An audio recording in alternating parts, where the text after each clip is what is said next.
The skies above Denver burned crimson, a fitting backdrop for humanity's final hours on Earth. From the observation deck of Project Legacy's launch facility, director Raven Blackwood watched the aurora-like waves ripple across the stratosphere, beautiful, deadly, and unstoppable. The quantum cascade failure would reach critical mass within 24 hours, unraveling the planet's electromagnetic field and stripping away the atmosphere like tissue paper in a hurricane. "Director, the final passenger manifest needs your approval," said Lieutenant James Thorne, his dark features illuminated by the tablet he held forward. Raven took it with trembling hands, knowing each name she approved meant another she condemned to death. 10,000 slots. 10,000 out of 8 billion. The mathematics of apocalypse were brutally simple. "The quantum shield is holding at 87%, announced Dr. Vivian Zhou from her station.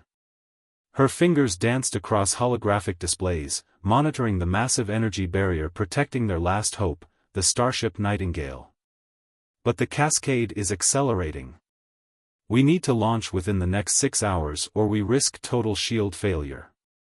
Raven nodded, scanning the manifest. Scientists, engineers, doctors, soldiers, humanity's best and brightest, chosen by an AI algorithm for their combination of skills, genetic diversity, and psychological resilience. The weight of that responsibility threatened to crush her. Who was she to play God? "Ma'am," Thorne's voice softened. "We're getting reports of riots in the safe zones. People are trying to breach the perimeter." Of course they were. Who wouldn't fight for a chance to survive? The government had announced the evacuation plan 3 months ago, when the cascade was first detected. They'd tried to keep the selection process fair, transparent. But fairness meant nothing in the face of extinction. The facility shuddered as another quantum shock wave passed through the region. Warning klaxons blared briefly before silencing. In the distance, Raven could see the Nightingale, a kilometer-long arc of gleaming titanium and carbon fiber, humanity's first and last interstellar vessel. "Director Blackwood," a soft voice called. Raven turned to see Kai Patel, the ship's chief engineer, approaching with his teenage daughter Zara in tow. "The antimatter containment systems are primed. We can begin boarding procedures whenever you give the word." Zara's eyes were red from crying, but she stood tall beside her father. She was one of only 500 children selected for the evacuation. Each one chosen represented thousands left behind. "Very well." Raven squared her shoulders. "Lieutenant Thorne, begin Phase 1 boarding. Priority passengers first, medical staff, engineering crews, agricultural specialists. Dr. Zhou, start transferring control systems to the ship's AI core." The next few hours passed in a blur of organized chaos. Raven watched as families said goodbye to loved ones who hadn't made the list. Security teams broke up fights between desperate civilians and stoic soldiers. The lucky ones marched up the boarding ramps with whatever possessions they could carry in their allocated 20-kilo bags. As the quantum cascade intensified, the very air began to shimmer with destructive energy. The shield protecting the facility flickered ominously. They were running out of time. "Final boarding call," Thorne announced over the facility's speakers. "All personnel report to their designated airlocks. This is not a drill. Repeat, final boarding call." Raven stood at her post until the last possible moment, overseeing the evacuation she had spent 5 years planning. As the shield began to fail, she finally made her way to the command airlock. "Director," Dr. Zhou called out. "The cascade, it's not just destroying Earth. The readings suggest it's creating some kind of quantum tunnel through spacetime. Whatever caused this, it might not have been natural." Raven paused at the airlock threshold, looking back at the burning sky. "Log everything. We'll need to understand what happened here. Humanity deserves answers." The airlock sealed behind them with a hiss of finality. As they made their way to the bridge, Raven felt the massive engines rumble to life. On view screens throughout the ship, the last sunset Earth would ever see painted the sky in apocalyptic glory. All systems go, Kai reported from engineering. Antimatter drive nominal. Quantum shields at maximum. Launch, Raven commanded, her voice steady despite the tears in her eyes. Take us up. The Nightingale rose on a pillar of blue fire, carrying the last remnants of humanity toward the stars. Below them, the quantum cascade reached its devastating crescendo. The Earth's magnetic field collapsed in a spectacular aurora that encompassed the entire planet. As they broke free of the atmosphere, Raven watched their dying world through the bridge's observation window. She made a silent promise to the billions left behind: humanity would survive, would rebuild, would remember. And someday, they would discover the truth about what had really happened to Earth. The Nightingale accelerated into the darkness between the stars, leaving behind a world consumed by quantum fire. Humanity's last dawn had passed. Now began the long night of Exodus. 3 months into their exodus, the Nightingale cruised through the silent void between Mars and Jupiter. The ship's massive habitation rings rotated steadily, providing artificial gravity for the 10,000 souls who now called it home. In the hydroponics bay, beneath artificial sunlight, Zara Patel tended to her section of the vegetable garden, trying to ignore the ever-present ache of loss. "The tomatoes are coming along nicely," said Dr. Marcus Wright, the ship's head botanist, as he inspected her work. His weathered face creased with approval. "You have your father's touch with machines, but your mother's green thumb." Zara's hand froze over a vine. She hadn't told many people about her mother's decision to stay behind with her patients in Mumbai. The memory of their last embrace still burned. Bridge to Dr. Wright, Lieutenant Thorne's voice crackled over the comm. "We're detecting some unusual energy signatures from the asteroid belt. Could use your expertise on the biological readings." Marcus exchanged a curious look with Zara. "On my way. Want to tag along, kid? Beats pruning tomatoes all day." The bridge of the Nightingale hummed with activity when they arrived. Director Blackwood stood at the central holographic display, her silver hair pulled back severely as she studied a cluster of dancing lights. "Show them, Lieutenant," she ordered without looking up. Thorne manipulated the display, zooming in on what appeared to be a massive asteroid. But as the image enhanced, Zara gasped. Geometric patterns covered portions of the rock's surface, too regular to be natural. "We're picking up trace amounts of organic material," Marcus said, examining the data scrolling across his tablet. "And these energy signatures, they're similar to our quantum shields, but far more sophisticated." "A settlement?" Zara asked, leaning closer to the display. "Other survivors?" "Impossible," Director Blackwood stated flatly. "We were humanity's only ark. Every other nation's attempt failed during construction." Dr. Zhou, who had been quietly analyzing data at her station, suddenly straightened. "Director, I'm detecting a signal. It's being broadcast on multiple quantum frequencies. Some we didn't even know existed." The bridge fell silent as a series of complex mathematical sequences appeared on the main screen. Then, to everyone's shock, they began arranging themselves into recognizable patterns, then words. "We see you, children of Earth. You are not alone." "It's a first contact scenario," Thorne whispered, his training kicking in. "We need to implement the protocols we dash." "What protocols?" Director Blackwood cut him off. "We never finished developing them. We didn't think we'd encounter anyone else out here so soon." The message continued, "Your world's end was observed. We offer sanctuary and answers." Heated debate erupted on the bridge. Some, like Thorne, advocated for caution: this could be a trap. Others, including Dr. Zhou, argued that they couldn't afford to pass up potential allies and answers about Earth's destruction. "What about the passengers?" Marcus asked. "They deserve to know what's happening." Director Blackwood's expression hardened. And risk panic? We barely maintained order during launch. If people think there might have been a way to save Earth, they deserve the truth, Zara found herself saying. All eyes turned to her, but she continued.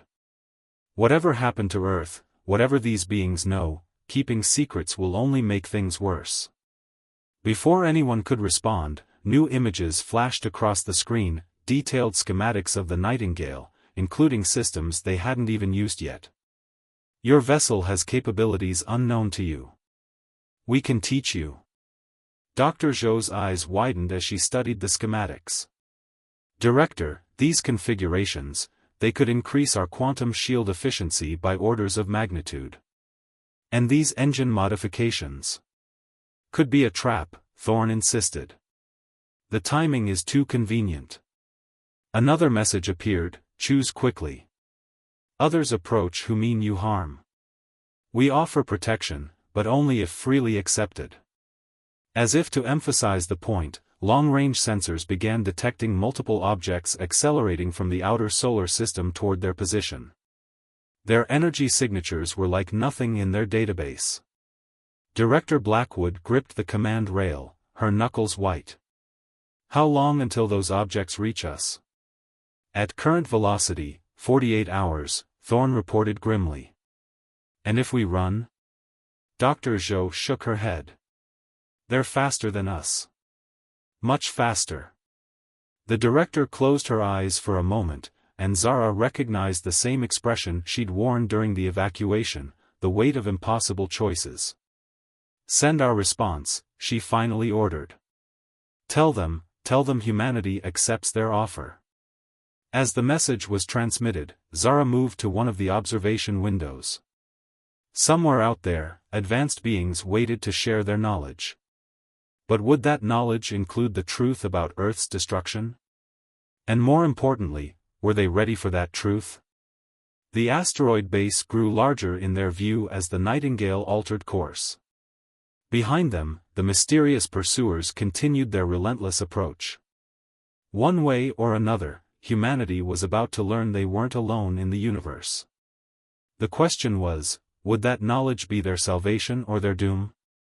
The alien facility inside the asteroid dwarfed the Nightingale. As their ship docked within a crystalline hangar bay, Zara pressed against the observation window, watching crystalline structures pulse with internal light. The beings who called themselves the archivists had guided them in with precision, their quantum technology interfacing seamlessly with the ship's systems. Director Blackwood had assembled a first contact team, herself, Lieutenant Thorne for security, Dr. Zhou for scientific expertise, and surprisingly, Zara's father Kai for engineering insight. Zara had been included at the archivist's specific request, though no one understood why. Remember, Thorne briefed them as they approached the airlock, we maintain formation. Any sign of hostility, we retreat immediately. Those vessels pursuing us are still out there, holding position at the edge of the system. The airlock cycled, revealing a corridor that seemed to be grown rather than built, its pearlescent surfaces flowing like frozen liquid. The air was breathable, just as their hosts had promised, though it carried a faint scent of ozone. They found their hosts waiting in what appeared to be a vast conference chamber. The archivists were tall, ethereal beings of crystalline structure and flowing energy, their forms shifting between solid and translucent states. 3 of them stood before a massive holographic display of the galaxy. Welcome, survivors of Earth, the closest being spoke, its voice resonating directly in their minds. We are the keepers of memory, the watchers of civilizations. We have much to share, though you may wish we had not. Director Blackwood stepped forward. We appreciate your sanctuary, but those ships following us dash. The Harbingers, another archivist interrupted. They come to finish what they started with your world. The words hung in the air like a death sentence. Zara felt her father's hand tighten on her shoulder. What do you mean, what they started? Dr. Zhou demanded. Are you saying Earth's destruction wasn't natural? The holographic display zoomed in on their solar system, showing a replay of Earth's final moments. But this time, they saw what their instruments had missed: tiny quantum distortions placed strategically around the planet, seeds of destruction that triggered the cascade failure. Your species was deemed too dangerous to allow into the greater galaxy, the third archivist explained. The Harbingers are an ancient race who believe themselves responsible for maintaining cosmic order. They saw humanity's rapid advancement in quantum physics, your development of antimatter drives, your first steps toward dimensional manipulation. They saw echoes of themselves, and it terrified them. They murdered 8 billion people because they were afraid of our potential? Thorn's hand moved to his weapon, though what good it would do against beings of energy was questionable. Your Nightingale survived because we provided subtle guidance through your dreams to key scientists, the first archivist revealed. Dr. Zhou, your breakthrough in quantum shielding came from us. We have been watching humanity for centuries, seeing in you what the Harbingers fear: the capacity for tremendous growth, for change, for transcendence. Zara stepped forward, drawn by an inexplicable connection to these beings. Why did you request my presence specifically? The archivist's form shimmed with what might have been approval. Because, young one, you carry within your genetic code the key to humanity's next evolution. Your mother's work in genetic engineering, combined with your father's quantum mechanics expertise, created something unique. Something that could help humanity survive what comes next. Director Blackwood's eyes narrowed. And what exactly comes next? The holographic display shifted, showing the approaching Harbinger vessels. They will not stop until humanity is extinct. But we offer you a choice.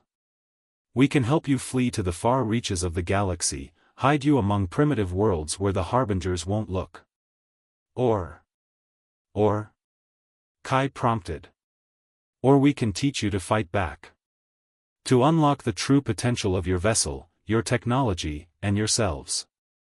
The Nightingale was built with systems you don't even know exist: quantum weapons capable of matching the Harbingers, dimensional drives that could take you beyond their reach, and biological enhancement chambers that could awaken humanity's dormant potential.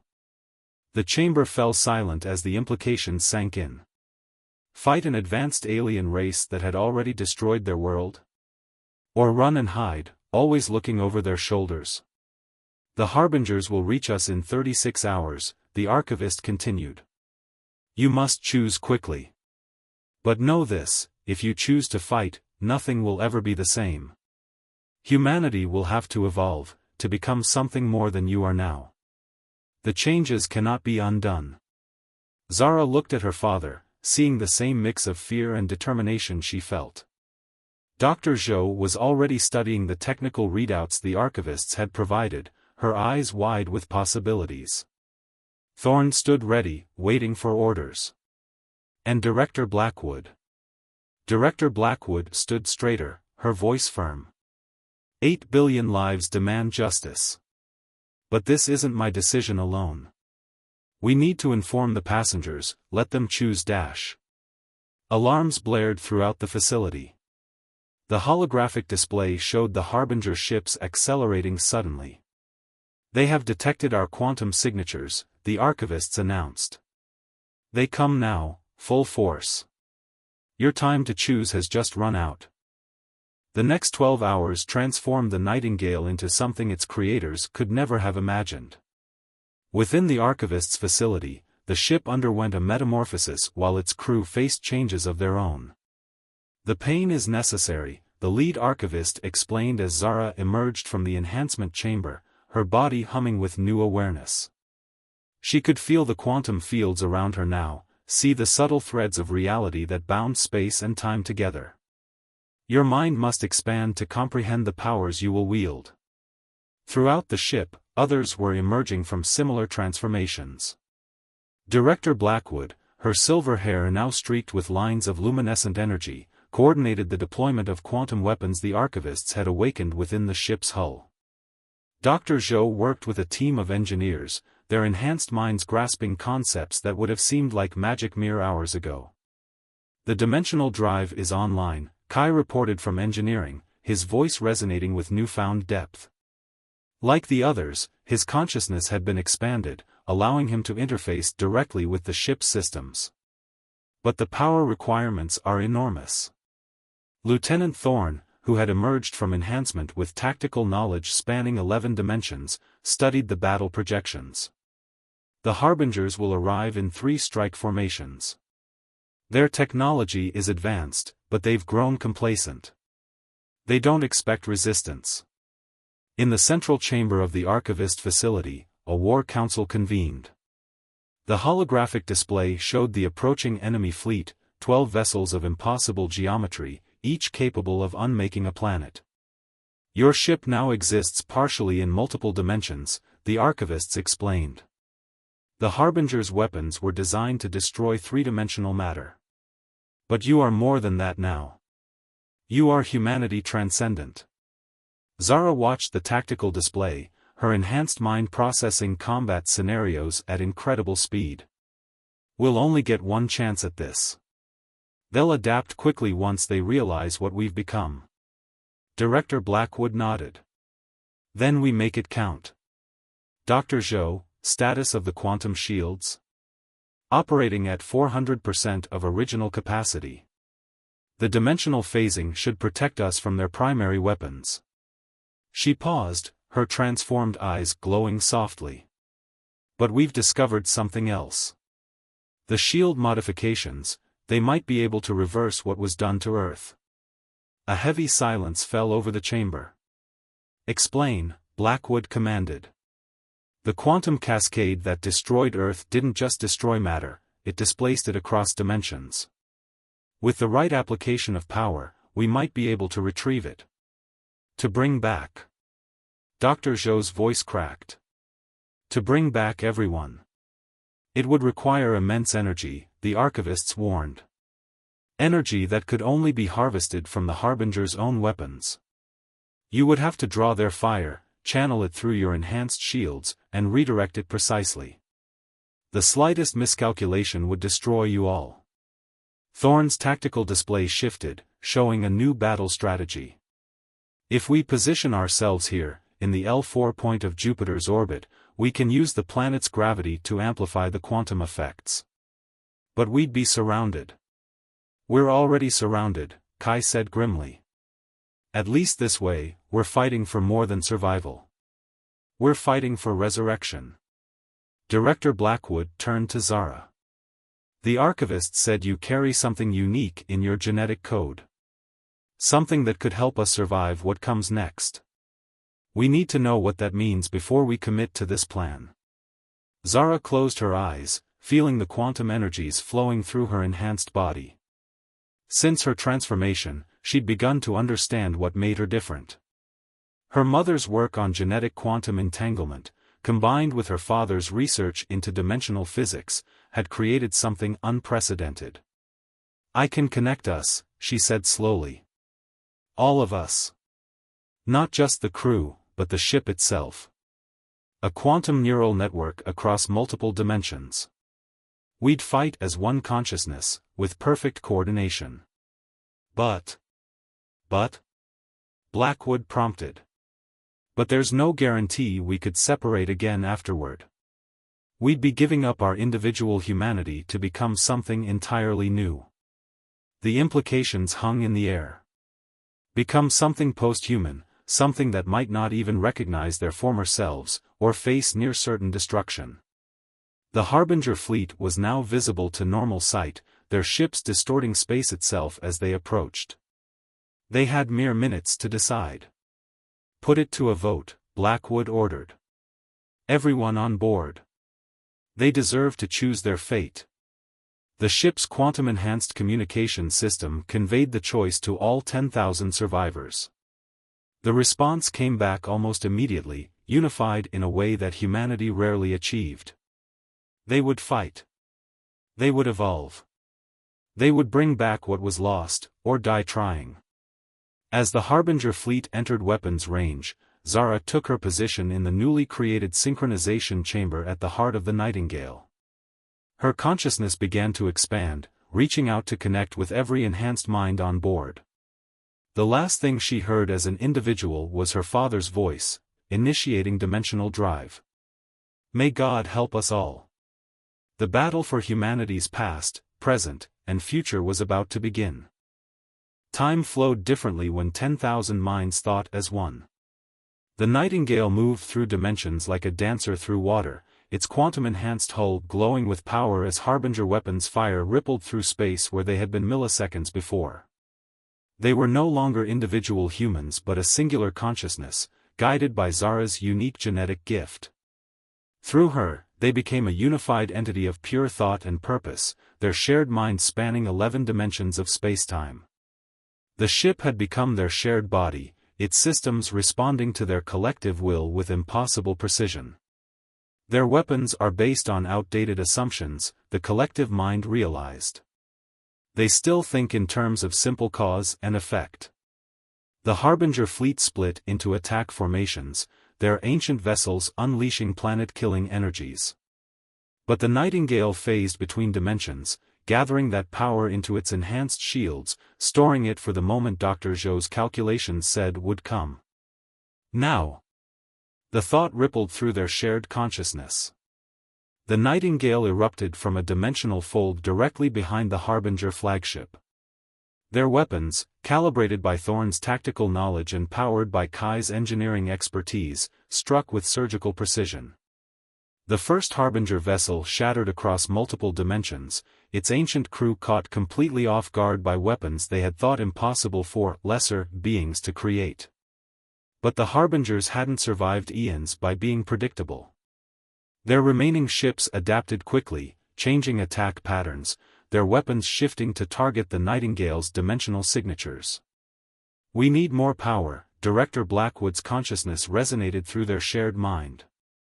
"The calculations for Earth's restoration require 3 times what we've gathered." "Then we make them angry," Zara's thoughts rippled outward. "Force them to use their strongest weapons." The Nightingale began an impossible series of maneuvers, its enhanced crew/consciousness driving it to the very limits of physics. They struck at the Harbinger fleet's weakest points, their shared mind processing combat strategies faster than any individual ever could. The Harbingers, enraged by the defiance of what they had deemed an inferior species, fell into the trap. Their flagship charged its primary weapon, a device capable of unmaking reality itself. "Brace for dimensional impact," the collective mind broadcasted. The blast caught the Nightingale directly, but instead of destroying them, their enhanced shields began to absorb and channel the energy. Dr. Zhou's consciousness guided the process, converting the destructive power into something else entirely. Warning signals flashed through their shared awareness. The ship structure was beginning to fail under the strain of channeling so much dimensional energy. They could feel the metal screaming, the quantum fields fluctuating wildly. "We have one chance," Zara's consciousness called out. "The energy matrix is at maximum capacity."